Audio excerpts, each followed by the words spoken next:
హిందువులకు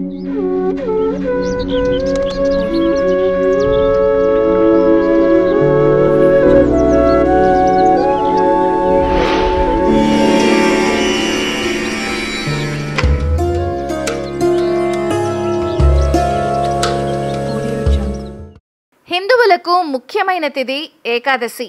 ప్రతి మాసంలో కృష్ణ శుక్లపక్ష ఏకాదశ తిథి ప్రపంచాన్ని పోషించే విష్ణువు ఆరాధనకు అంకితం చేశారు.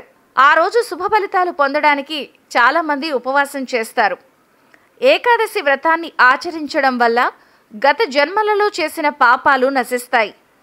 ఇక ఆషాఢ మాసంలో దేవశయని ఏకాదశి లేదా తొలి ఏకాదశి రోజున చేసే ఉపవాసం చాలా విశిష్టమైంది. ఈ ఏకాదశిని తొలి ఏకాదశి, దేవశయని ఏకాదశి, పద్మనాభ ఏకాదశి, హరిశయని ఏకాదశి అని అంటారు. ఆషాఢ మాసంలోని ఏకాదశి రోజున శ్రీహరి యోగనిద్రకు వెళ్తాడు. కార్తీక మాసంలో దేవుత్తని ఏకాదశి రోజున మేల్కొంటాడు.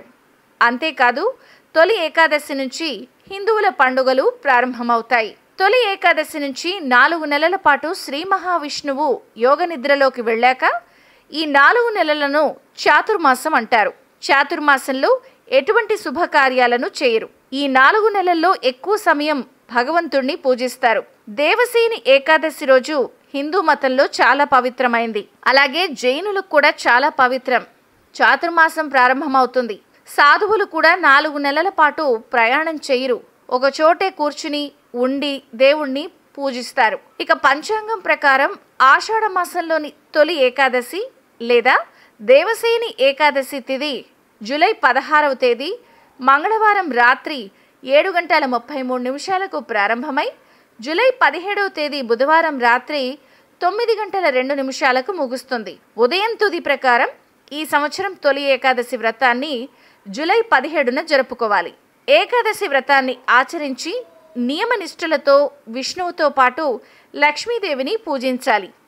ఇలా చేయడం వల్ల శ్రీహరి అనుగ్రహంతో జీవితంలో సుఖ సంతోషాలు, సిరి సంపదలు కలుగుతాయి. తొలి ఏకాదశి రోజున తలస్నానం చేసి తెల్లవారుజామునే పసుపు రంగు దుస్తులు ధరించండి. లక్ష్మీదేవిని, విష్ణువుని పూజించండి. ఉపవాసం చేస్తానని ప్రతిజ్ఞ చేసి చేయండి. ధనం, ధాన్యం, వస్త్రాలు దానం చేయండి. శ్రీహరికి నైవేద్యంలో తులసి ఆకులను తప్పనిసరిగా సమర్పించండి. ఆ రోజున తామసిక ఆహారాన్ని తినద్దు. పొరపాటున అన్నం తినద్దు. మాంసాహారానికి దూరంగా ఉండండి. అలాగే స్త్రీలను, పెద్దలను అవమానించకండి. తులసి ఆకులను, మొక్కలను తెంపద్దు. ఉపవాసం ఉన్న వ్యక్తి ఇతరుల పట్ల చెడు ఆలోచనలు చేయొద్దు. అలాగే గోళ్ళు, వెంట్రుకలు కత్తిరించొద్దు. ఎరుపు లేదా పసుపు రంగు దుస్తులు మాత్రమే ధరిస్తే శుభప్రదం.